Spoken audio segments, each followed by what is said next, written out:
Hang on, mate. Can I start? Shit. Right. Hello, everybody, and welcome to this week's episode of Analysing Anfield. I'm Josh Williams, and I'm joined by David Hughes, and we are live once again. How are you doing, Dave? Yeah, I'm all right, mate. Yeah, I'm. Yeah, I'm good. I'm good. With us from the very start. Then apologies for the French. But to this week anyway, we're obviously taking it forward again. But we're sort of running out of Liverpool ideas, to be honest. So we're gonna talk about the only football that's playing at the minute in Europe, and that is the Bundesliga. Obviously, it started this weekend. We previewed it a little bit last week in terms of players we were looking forward to seeing. But I caught some of it. I'm sure you caught some of it, Dave. So I think we're just going to talk about players that we enjoyed watching, players that maybe have a bit of a future, possibly an eventual move to Liverpool if they get good enough and that sort of thing. So I could also mention as well that me and Dave aren't wearing a kit. We have got different tops on. That's crucial to include in it. Yeah, we got different shades of colouring on, but thankfully our sponsorships come through on the show at last. So we have to start representing a little bit more. Yeah, how's the week going as well, by the way? I'm joking, by the way. I don't want to upset anyone with that Nike sponsorship, but if they are interested, then let us know. It's getting to the point now where it's starting to grow down rather than up. So I'm still not proud of it. I don't think I'd be sporting it if we were into normality, but it's getting better anyway. I'm hoping in a few weeks it'll start looking okay. Start looking intentional. Yeah. That can be the weekly little hair update, then we'll come back to that next week. Yeah, I'm sure people are clinging on that every week. I think people they turn off after that, I think. Yeah, I know. Wouldn't put it past them. So without further ado, I'll let you start. You can put the first player down. Yeah. Just quickly before we do start, what did you think of the action, by the way? I actually was quite impressed. I thought it was a lot more of a better standard than I expected. Yeah, but initially it definitely felt weird though. Initially it felt like I was watching a training game, which is obvious because there was no supporters there and stuff like that. But yeah, someone said to me though that they watched it on mute, and it aided the experience a little bit in terms of not hearing the silence. But I quite like listening to the communication between like the staff and the players and the management, because you never ever hear that at that level, do you? Yeah, no, I think it'd be good to be there and to experience that. You just pick up on which players are vocal and which players aren't. But just watching it as a spectacle, I do think it's definitely different. I think home advantage completely goes out the window. I think it's generally going to be a lot of the best team just wins, and the best players just thrive, sort of thing. I think certain players who are maybe a bit more, let's say, G'd up by the atmosphere and the noise and stuff like that. I think those are going to take a little bit of a hit. And I think there's been certain players over the years that I've watched that, once things become too easy or something like that, they take the foot off the gas. Yeah. I think Eden Hazard comes to mind. He's a player who seems to, once things get a little bit too easy or once the game's won, he almost just starts messing about on the ball and things. And I think without the crowd, it can have that kind of impact on a player's mentality, not to take it fully seriously or something like that. Yeah, no, I agree. I think that actually happens with teams as well. If you look at the Dortmund Schalke game, Dortmund it was an easy afternoon, wasn't it? 4-0 win. But last season, obviously Schalke went there. They were a pretty poor side last year, and a lot worse than what they are now. And they ended up getting a result there. I think it was a crazy, was it 4-4? If memory serves me right. Yeah, it was something mad. I think it was 4-2 at one point, and then he was a late comeback or something. I'm not sure. Yeah, but yeah, you just wonder if maybe going into the Lions then a little bit, kind of G's them up a little bit to find a little bit of an edge, and it did just. And obviously, there's other factors this time round, but it just didn't seem to happen on Saturday, and you wonder if that was maybe an influencing factor. Yeah, I mean, I was listening to the commentary personally, and I think Steve McManaman the fella that you're starting to look like now. On the commentary. He's got some curls in. Yeah. And don't get me wrong, I like him as an ex-football and stuff like that. Obviously, I'm a Liverpool fan. But he very quickly was making judgments on the intensity of Dortmund and how seriously Dortmund were taking it, because they were trying to build from the back, and things felt a bit slow. But I just felt he was a bit harsh at the time, and I think he was very slightly impacted by the lack of atmosphere in the ground and how different it is to watch, basically. Yeah, I'd probably agree, actually. I think it was a period of adjustment, wasn't it, for the first 20 minutes? But on the whole, the games that I watched, I thought it was certainly, a lot more competitive than I expected, and some teams performed pretty well, and there was a lot of goals as well, which was nice. I think there was only 1-0 all weekend, and that was Dusseldorf. So yeah, interesting. But yeah, they were the two bottom sides as well, weren't they? Yeah, they were. I must admit, I didn't catch that game. I just saw the results. But I mean, I'm glad I never. Yeah, same. Yeah. In terms of play, go on. Sorry, I was going to say, tell you what, should we start with whatever play you've got down from the Dortmund game, seeing as that was the first game, and that's what we're talking about now and stuff.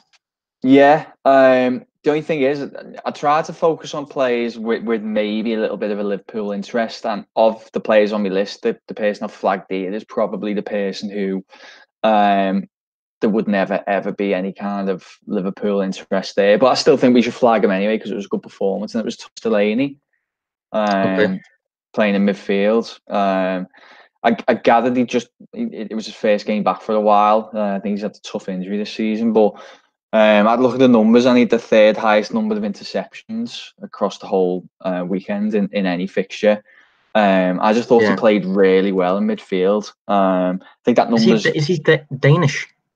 So I think he's Danish with some sort of American or Canadian connection in there. Okay. Yeah, I'm not sure what the specific is on that relationship, but I think his passport is Danish, and yeah. But anyway, he played really well. If you're getting those interception numbers playing in Dortmund, who obviously playing, they're not a side who are necessarily constantly sitting back. They're often playing in transition and stuff. I think it shows that he was kind of put in a really big performance, and he only played about 60 odd minutes as well, which kind of shows how he was almost everywhere on the pitch. I just thought he put in a really good performance, and he impressed me in that game. Maybe one of the people who went under the radar when you got the likes of Haaland and Brandt playing. Yeah, I mean, I must admit he drifted a little bit under the radar for myself as well. I was maybe a little bit more focused on the attacking players on the day, purely because of the goals, probably. Yeah, I mean, there's plenty there, and I'm sure you'll list them now. Yeah. Yeah, well, one player I've got down from the game is Raphael Guerreiro. Hopefully, I haven't butchered that too much. I think that's right. Commonly a bit of a left back, I think, but he's being used interestingly by Lucien Favre as a left wing back, with a back three behind him, so he's able to attack a bit more and stuff like that. But yeah, he scored 2 on the day. I think I'm pretty sure he scored 2 on the day.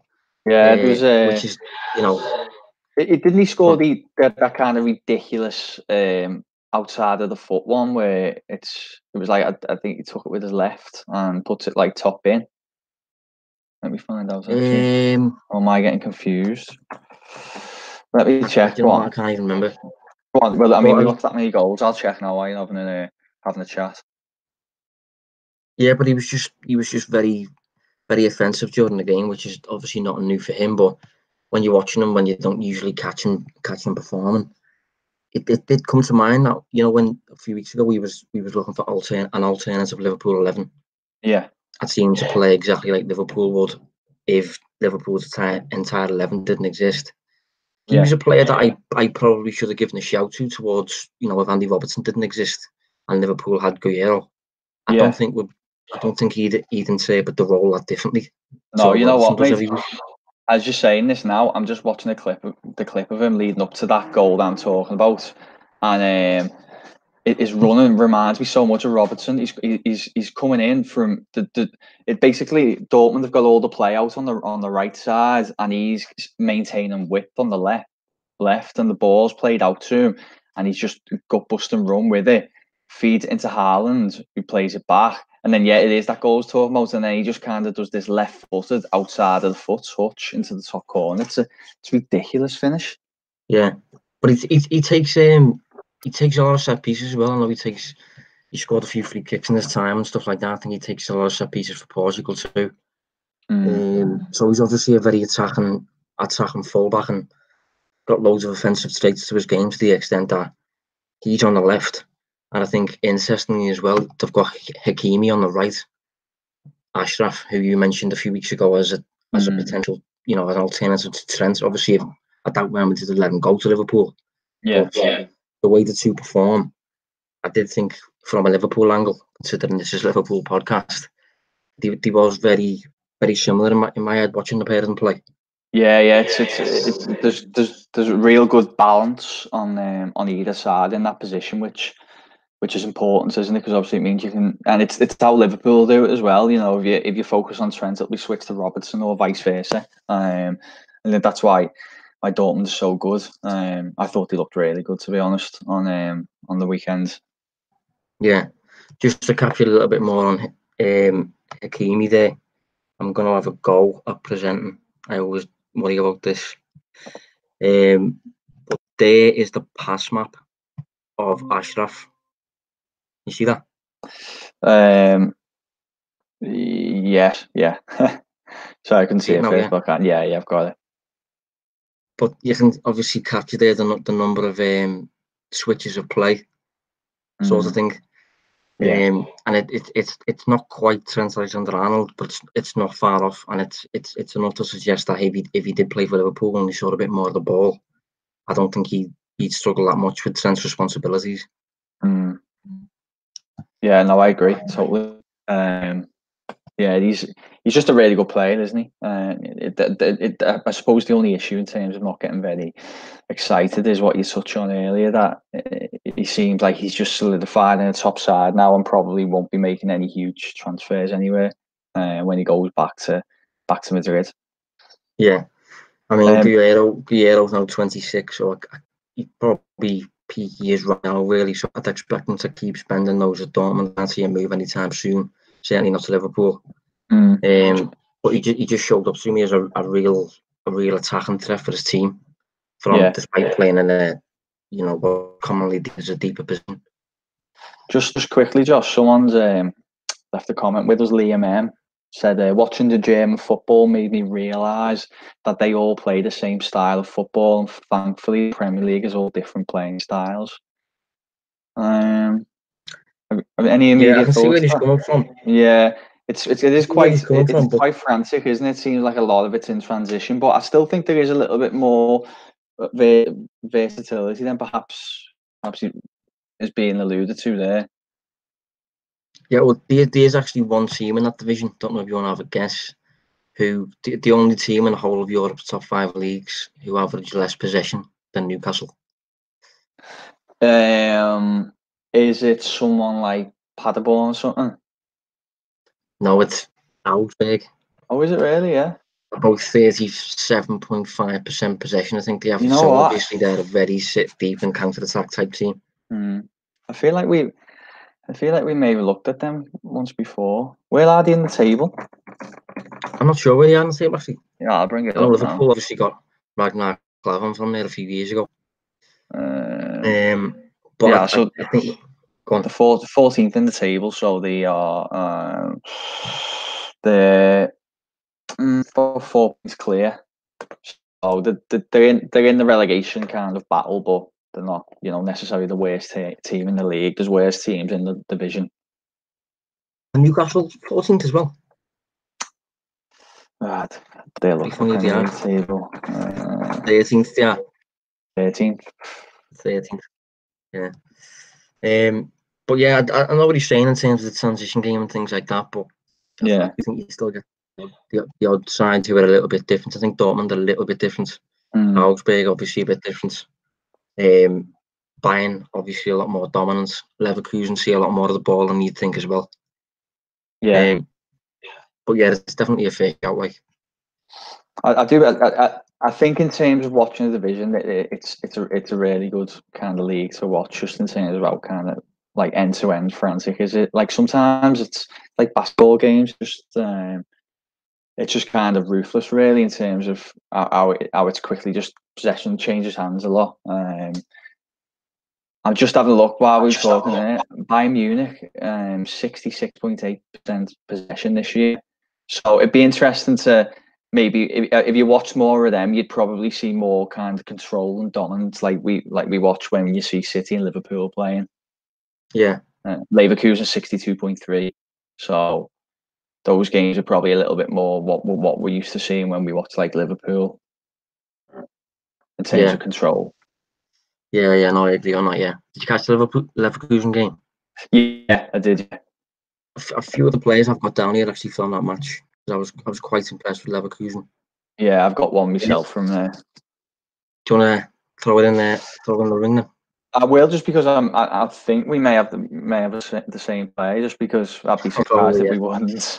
But I was really impressed with Diaby for Leverkusen. I thought he was a really good player. I will hug the floor. I know you got some you want to touch on with him, but yeah, I thought he was a really good attacker. You know, really dangerous. Can use both feet. But I'll let you elaborate on that. Thought it was interesting that I looked at his numbers from the season, and it seems like a lot of wide forwards now are used as kind of attackers, so, you know, cutting in and taking shots on goal. But he averages about twice as many crosses per 90 than shots per 90. So it kind of maybe paints him as a little bit more of a creator than goal scorer. Got 4 goals and 5 assists now this season, so that would marginally back it up as well. But I just thought he was a really exciting player, and as I said, it's really difficult to. He's versatile. I think it's really difficult as a defending side to know which way he's going to go on the ball. Yeah, well, I must elaborate on that bit. I've for those that follow me on Twitter don't know that I've been kind of looking at two-footed passes, two-footed players in each division lately, and I'll have another go presenting. Apologies for those who are listening back on the podcast, because you obviously can't see this. But these are the most two-footed passes in. Hang on a minute, I can't share it. I'll leave that for a sec. But he's 20 years old. PSG, another club to let another top youngster go, because didn't Kunku go in the same summer, I think. Yeah, he's like that last week, to be fair. How they've let some talent go, and he was one of the names that you said. Yeah, but I can't really explain why they're doing it, because they're clearly going elsewhere and thriving. Like this is the graphic. Hopefully you can see that. Yeah, we got it, mate. So they're the 20 most two-footed passes in the Bundesliga for those that have accumulated at least 300 touches in the division. As you can see, there's quite a few Leverkusen players there, actually. Sven Bender was one who played today. Pretty sure Omer Toprak was or is contracted to Leverkusen. But 9th on the list there, you can see Moussa Diaby, which is quite impressive considering he's a player who operates in the final third. So, you know, a lot of the top 4, for example, are defenders. Obviously unpressurised in deeper areas most of the time.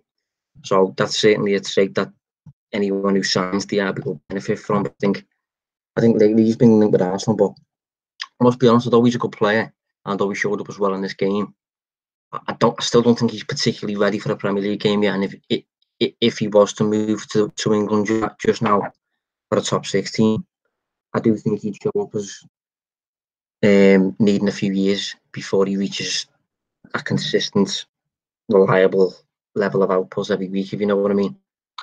Yeah, I do. But I'd still, maybe not from a Liverpool point of view, because Liverpool obviously had a point where they just need like the top 1% in the game. But I think he could move and be successful. And just with that age of being 20, I feel like you could really let him develop, and in 3 or 4 years' time could be a top talent that you could make a lot of money on.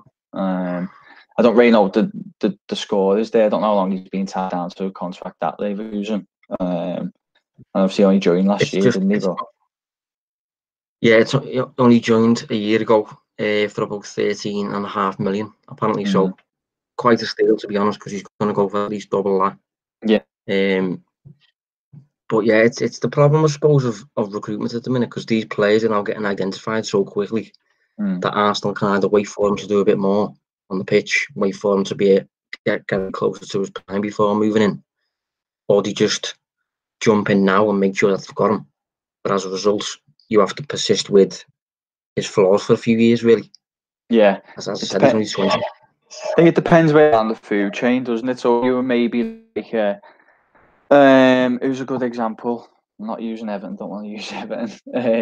Maybe you're in Newcastle who, with the investments, and they can go out and maybe buy a couple of players now. Maybe Newcastle, he'd go there, and there's an expectancy to be the best, and he could kind of, ply his trade there, make the mistakes, improve, and then make that big move. Whereas at Liverpool, I just think you could do that. I just think you'd really struggle, because Liverpool need to win every game, every week virtually. So you need someone who's just really high output and contributing massively. So yeah, it's a tough one. Yeah, well, another player for me on the day, same match, who showed a level of maturity beyond his years, I'd say, is someone we were speaking about during the game. Edmund Tapsoba. Yeah. I was really impressed with him. He don't get me wrong, he didn't really have to put up with a great deal considering how little Bremen offered in attack. But just 21 years old. He was signed actually as recently as January for 16 million from Guerreiro. Hopefully I've said that right, in Portugal. Portuguese side, yeah. Yeah, and he just looked he looked like the type who's never phased. He looked unflappable. And that's a really valuable trait, I think, in a centre-back. I don't particularly think he's the most progressive on the ball. I don't think he's like a defence-splitting centre-back. I don't like that by any means, but he can play the ball. He's at ease with the ball at his feet. And he just, when he's defending situations, he just looks in control of himself. And I think that's a big trait, especially watching Van Dijk over the past couple of years. He's a centre that just look consistently in control of himself and in control of situations. Tapsoba looked a little bit the same to me. Yeah, I agree. I thought, well, as you touched on, we were speaking about it throughout the game. I thought he was really good, stood out. 6'2", big, strong, but he just didn't seem to. And again, we're making conclusions off one game against not the best side. Like I actually thought Bremen were really poor, but he just seems to have no real weaknesses. And I was quite impressed to see he attempted 92 passes in the game and completed 91,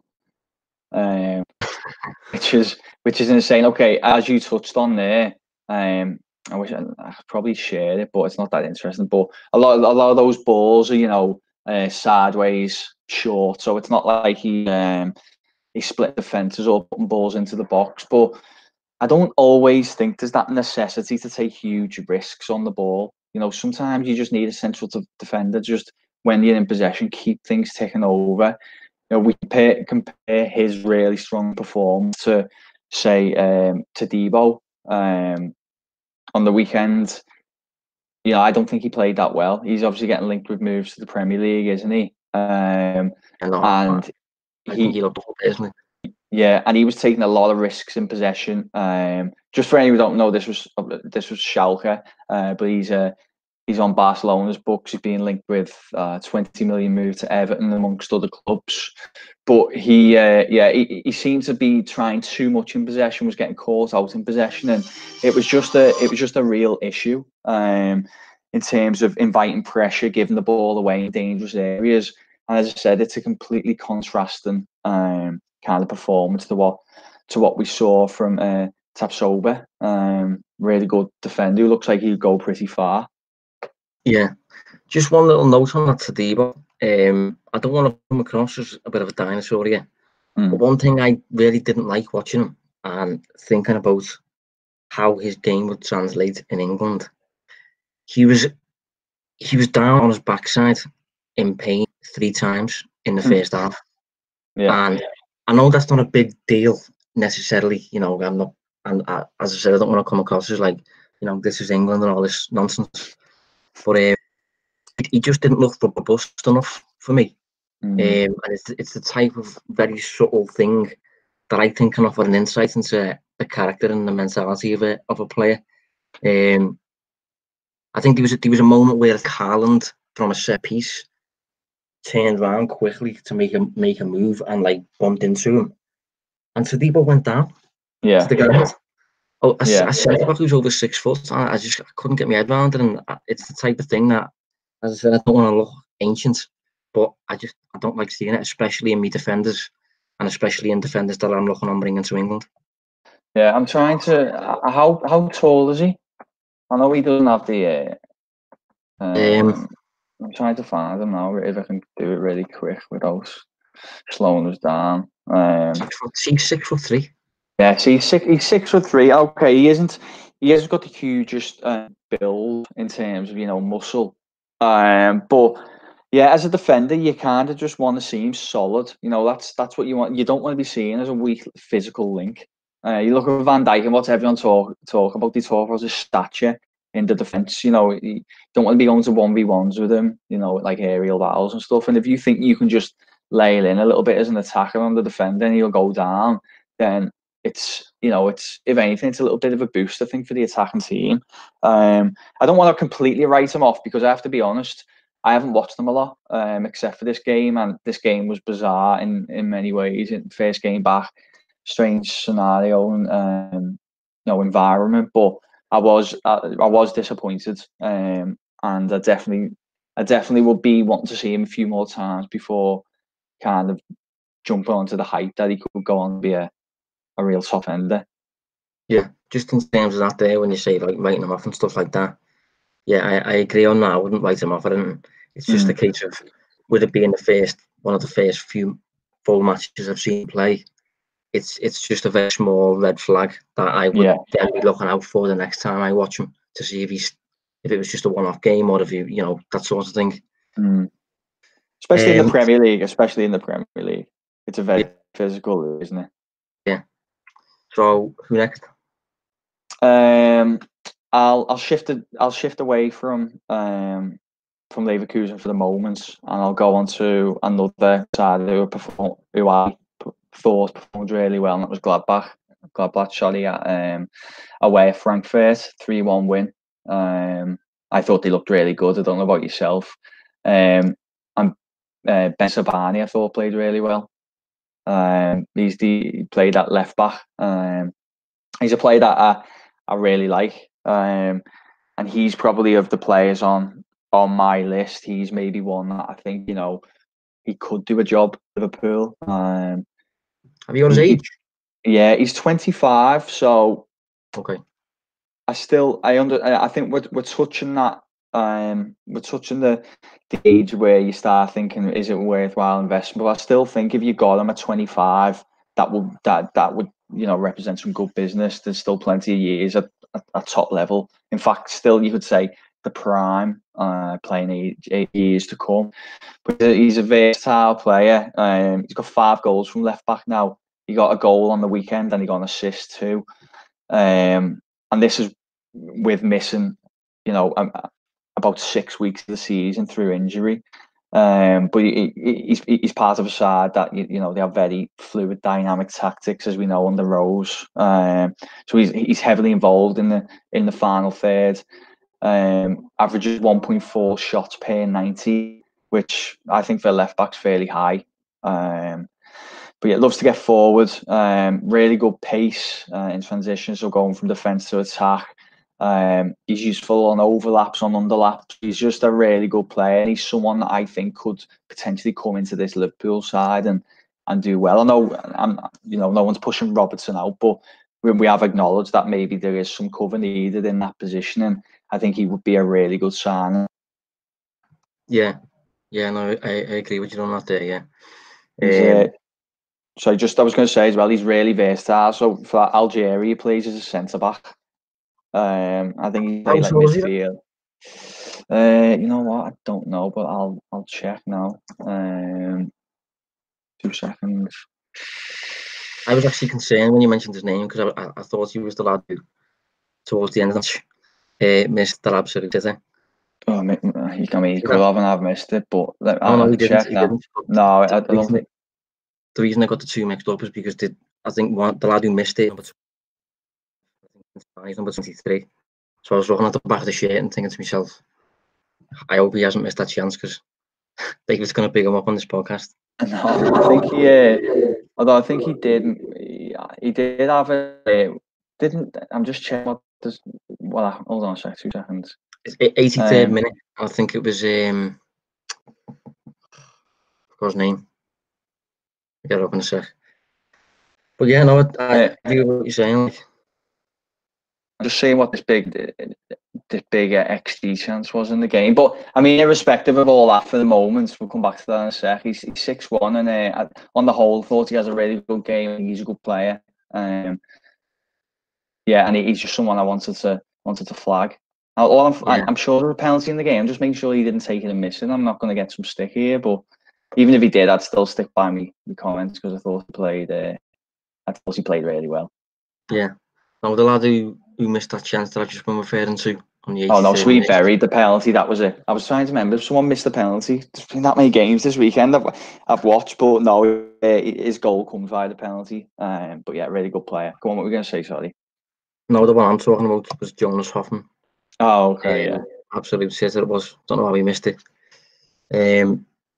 But I want to give a shout out to someone that we seem to mention virtually every week, but I can't look past Timo Werner again. 2 shots on the day, both of them hitting the target. But more impressively, 5 shot assists as well. So directly involved there in 5 of Leipzig's shots. But even around that, he was heavily involved in everything that Leipzig did. That was good, basically.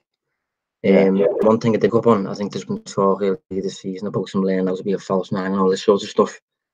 But when Leipzig were building from the back from the goalkeeper, rather than hanging on his shoulder, which you'd expect a player with his pace to do, as Man does, as Salah does, he was doing what Firmino would usually do, and he was taking up a bit of a central position and dropping back in and around the centre circle. And he was being that man to effectively bring Leipzig to the final third, which, you know, captures like the fact that he's quite a complete forward now. He's certainly learned new elements. Like facilitator as well as goal scorer. Yeah, he's so I basically summed up as, you know, he's kind of doing a bit of what Salah does and a bit of what Firmino does as well. Which suggests that, like, you know, if he was to ever come to Liverpool, as well as being good enough to start, he could almost certainly provide cover for effectively all 3 positions, all 3 of them. Which I think say for example, if you was to ask Salah to be Firmino, and if you asked Salah to drop off to the middle third and start linking the play, I'm not saying he wouldn't be able to do it, but I think it'd be a bit more alien to Salah. But the way Werner did it, I was going to post a few of the gifs that I had on Twitter, but I just thought, you know, with the Bundesliga licenses and stuff like that, I just thought it's not even worth it. Just to capture that, he played 9 progressive passes during the game, which was bettered only by 2 defenders. You know, progressive passes, I'll get the definition up in a sec, but they are passes that forwards don't often tend to make. So the fact he's completed 9 during the game obviously captures how much he's contributing to his team's build-up play rather than just finishing his team's moves. Yeah, it's a lot easier for players who play deep to kind of rack up progressive passes, isn't it? Because, you know, they're normally on pressure and they can play balls. They've got more pitch to play the balls into. But if you think of his positioning in the game, you know, the chances are that these are probably threaded passes that are in really tight areas, and are normally going to be really valuable in terms of creating chances. I didn't get to watch Leipzig this weekend, but what I will say on Werner is that I just over the last few weeks, and this wasn't even in preparation for the Bundesliga, I've been watching a fair bit of Leipzig games just in my spare time, just because I always thought about Nagelsmann. I'm like, I've looked at those click. I was like, I just want to watch the mechanics of his team in a game, just in different scenarios. So in doing that, I've been watching a lot of Werner, and his movement's crazy. He comes so deep sometimes to link the play, and he's really dogged as well, which is something I underestimated in him in terms of like his kind of with the ball at his feet. He's really driven, and when he's closing people down, he's really driven, and it's something that maybe is a little bit more difficult to capture in the numbers, but when you watch him, it really stood out. Probably more so than Firmino is in terms of. Firmino always seems effortless at times, where he seems a lot more like bit between his teeth. Just something I picked up on when I was watching him. Yeah, I can't stress enough like how just how much of a Liverpool fit he is. It's actually scary how tailored he is to what Liverpool currently are on the clock. And he also clearly wants to move as well, doesn't he? Yeah, well, by all accounts, he only wants Liverpool to the extent that he'd stay at Leipzig for another year apparently before moving to Anfield. On those progressive passes. So a progressive pass defined as completed passes that move the ball towards the opponent's goal at least 10 yards from its furthest point in the last 6 passes, or complete passes into the penalty area. His completed passes into the penalty area on the day was 4. So he's completed another 5 there, just simply moving his team up the pitch. And as I said, that's something you don't often see Salah and Mane do. I don't think it's because he can't do it. I think it's they're not particularly instructed to do that. But for Vince to do it, I think what Nagelsmann's doing is he's letting him learn outside his comfort zone to just basically challenge him, I suppose, improving before he gets that big move. And I think he's getting to a point where he's, as I said, he's just a proper pool player. He's got the raw aspects to his game that makes Liverpool's possession game a little bit rough and ready sort of thing. But he's also really, really technical and can build from the back and that sort of thing. Can drop in with the ability to scan over shoulders and stuff like that. So, who knows if Liverpool will sign him this summer because of the financial problems and stuff like that. But he just looks absolutely tailored to the extent that we have to sign him as soon as possible for me, without being unreasonable and saying we need to get him now or FSG out. Nothing like that. But I do think we need to make sure that he's at Anfield sometime soon. I don't think a year more at Leipzig would be the worst thing. I think, given the current climate of things with finances and his development at the club, I think a year wouldn't be the worst thing in the world, because Liverpool's still in a position where everything's perfect with the current front three. That potentially, just 12 more months, continue that development, and then as maybe there's a little bit of change in the guy, you can start putting in him and kind of fill those gaps when needed. It's just I think it could potentially not be the worst thing in the world if he has one more year where he is. Yeah, I suppose it depends on what you mean by that in terms of it wouldn't be the worst thing in the world. Do you mean for him or from a Liverpool perspective? Because Liverpool are going to be without Salah and Mane in January if the African Cup of Nations goes ahead as expected. Yeah, so I guess I was thinking there from a player's point of view, because I think that there's just another year of development and a really good side. That's kind of, I wouldn't say mirrored Liverpool's tactics, but certainly on the same lines. I think it'd really just mean he could step in the year after and kind of be a regular and you can be expecting to hit the ground running. No, I'd have no issues with him spending another year on the Nagelsmann either, to be honest. It's just a case of wanting to make sure he's tied down to Liverpool at the start. Yeah. And wanting to ensure that Liverpool can still compete in January without Salah and Mane if that's how things go. Yeah, that'll be interesting. Just on the deal itself, I wonder if they'd be open for maybe another Keita type deal where I was going to say that. Yeah, get the paperwork boxed off now, and then have it ready to go. The move actually ready to go next year. Just on Leipzig, the game. As I say, I didn't watch it. just because it was on the time of the Dortmund game. That's what I opted to watch. But the narrative seemed to be that Leipzig stumbled, and I suppose in result-wise they did. But I had to look over the numbers afterwards, and it seems like they battered them really, and they were just a little bit unfortunate. Yeah, I mean, I didn't catch the full game. Yeah, but they did look really unlucky.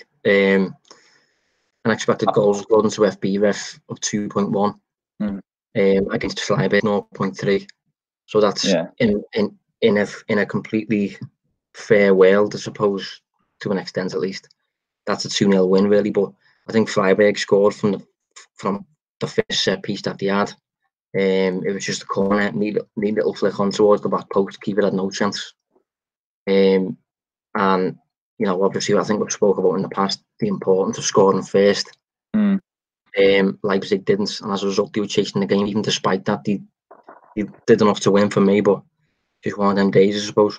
Yeah, the 20 shots, they had 9 of which were on target, and as you said, there, Freiburg got one shot on target, which was that set piece.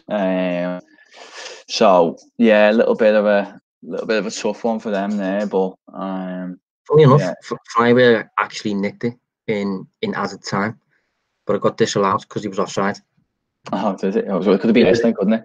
But it was actually given though by the referee until VAR took it back, and he was offside slightly. But yeah, it was nearly a proper robbery. Yeah, there was a player. Obviously, we were talking last week, weren't we, about players who we were looking forward to catching glimpses of this weekend, and one I picked was Lima. And I'm just having a look at his numbers now to see if there's anything special in there. He seems like he had another good game, to be honest. He's someone that I do think could potentially come to the Premier League someday and be a top talent. Yeah, 2 progressive runs, tons of passes, some chance creation as well. Fairly good stuff in defence. Well, I mean, midfield, defence-wise. Yeah, and so that was just off the bat there, but I want to see how he got on because I haven't really looked at it since I said him last week. But he's a player I really like in that Leipzig side. Yeah. Another lad I want to flag is Leipzig. Leverkusen's youngest ever Bundesliga player. I think I'm right in saying. I don't know if you picked up on him, Dave, but Florian Wirtz. I saw that. Saw the game, but no. 17-year-old he was. He actually beat, funnily enough, Kai Havertz for Leverkusen's record at the club, the youngest player.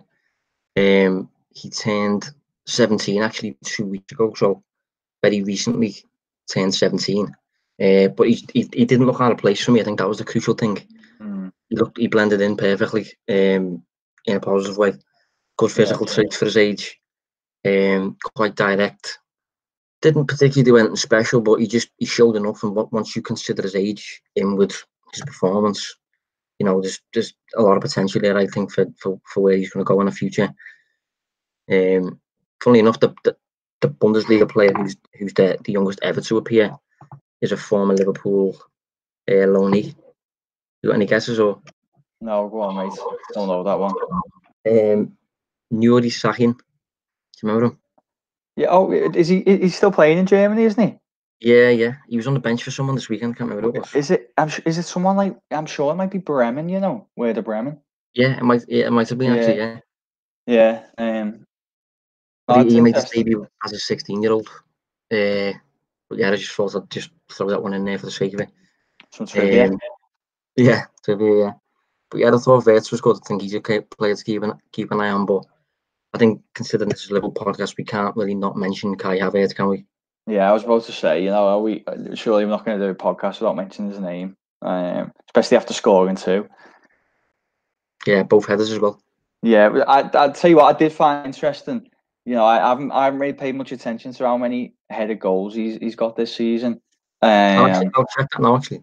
Yeah, but you know, you kind of forget that that's a benefit of his, you know, of his build, of his size, and having a good leaping. I mean, he's 6'2", isn't he? So that's something that is kind of, you always consider tall forwards as kind of being, you know, target men and lump the ball forward, but we know that isn't his game. But it's a nice facet to have on top of what the skill set he already brings. I think being able to put crosses into the box and then meeting them, especially when you've got someone like Diaby we touched on earlier, who's so potent in terms of swinging the ball into the penalty area.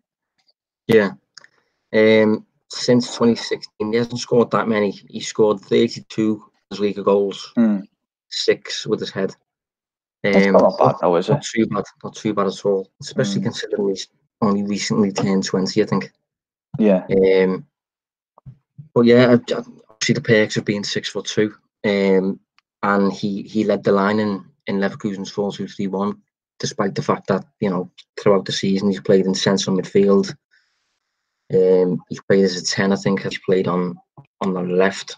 So he's obviously a very versatile player. I remember flagging him in the past, many episodes ago, about potentially being in a future heir to Firmino at Liverpool, just that number 9 type who's inclined to, if Liverpool were to keep the current 4-3-3 dynamic that we've got, that is. But the way he's a number, he can be a 9 that retreats into midfield and link with inside forwards who will let you to cut inside. I think he's got that to his game. He's got good spatial awareness around him. And when I was looking at 2-footed as well, I don't think I've got him on any of the graphics, but I think he's about he's inside the top 30 for two-footedness in the league. So that's another little positive to add to his game, especially if he's playing as a central hub. He's not going to be reluctant to play a pass to his left as opposed to his right, or vice versa. Yeah, that's important.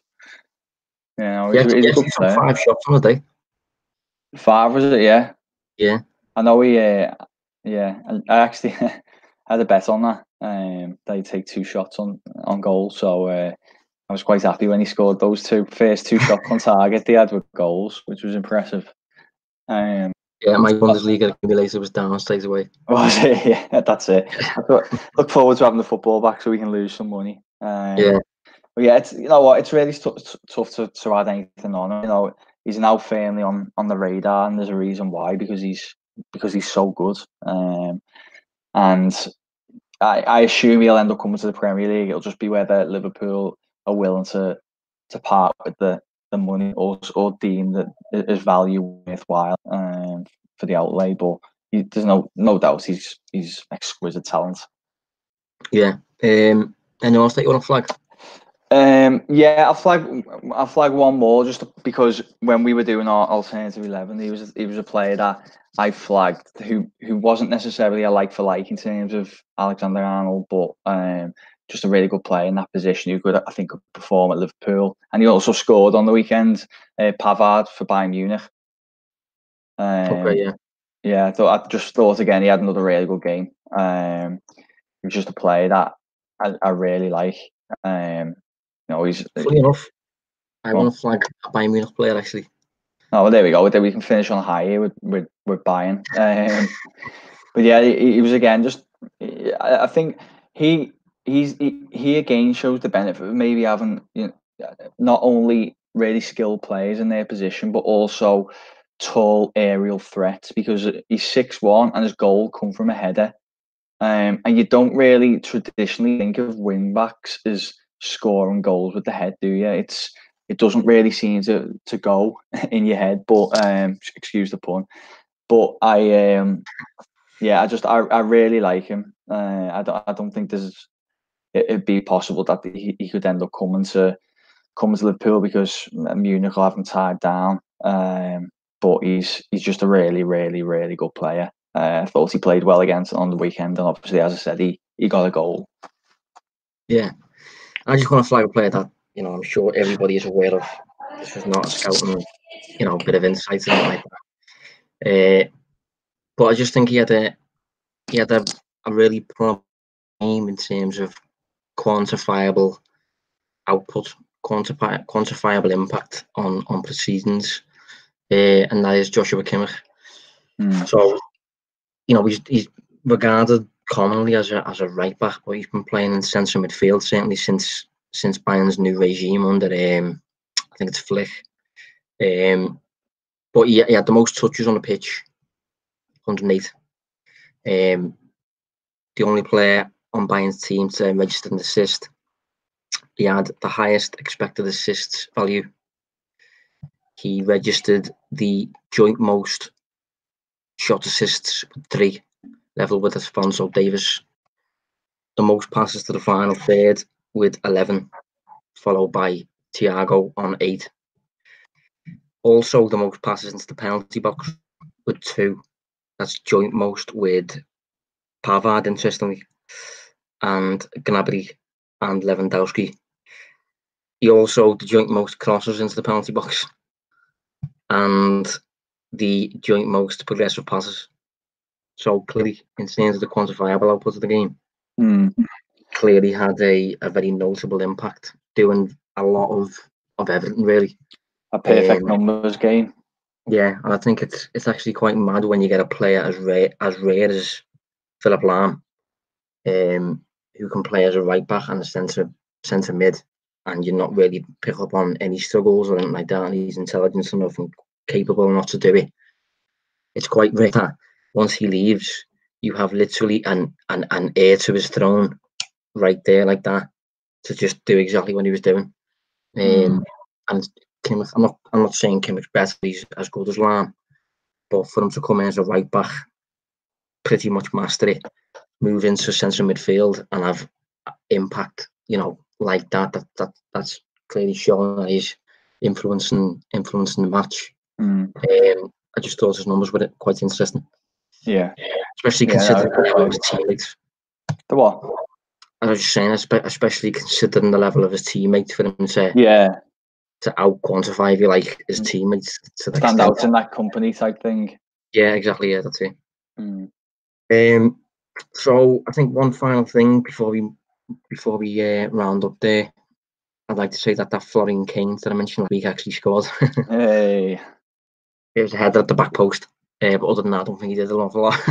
Yeah, no, there wasn't. I said to you, didn't I, before we started? It was like there's a couple of players that I wanted to flag last week that didn't even play. Dani Olmo didn't play, where Hayes did play. Little bit annoying, but the good thing is it's back now, isn't it? So we can hopefully get a glimpse into them over the next few weeks.